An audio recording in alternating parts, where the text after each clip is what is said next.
আপনার ছেলেকে ইম্পর্টেন্ট বলে চলে যাচ্ছে, আপনি চুপচাপ শুনে নেবেন? আমাদের দেশে যে মেয়েরা কত ফ্রিজিড, তার জন্য কত পুরুষ মানুষের জীবন নষ্ট হয়ে গেল সারাদিন, কেউ বলবে না। আপনি কোনো পুরুষের মুখে শুনেছেন তার স্ত্রী ফ্রিজিড? কেন মেয়েরা বিছানায় ফ্রিজিড হতে পারেন না?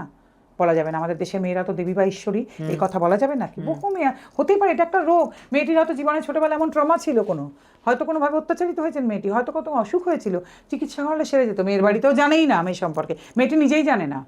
ছেলেটিরও হতে পারে। আমাদের এখানে না বহু বছর আগে বলিউডে একটি সিনেমা এসেছিল, তখনকার সময়ের কত এগিয়ে থাকা সিনেমা, সম্বন্ধ বলে, অশোক কুমার, বিনোদ মেহরা, রতি অগ্নিহোত্রী। এই সেম টপিক নিয়ে কেউ দেখেছে নাকি সেসব জিনিস?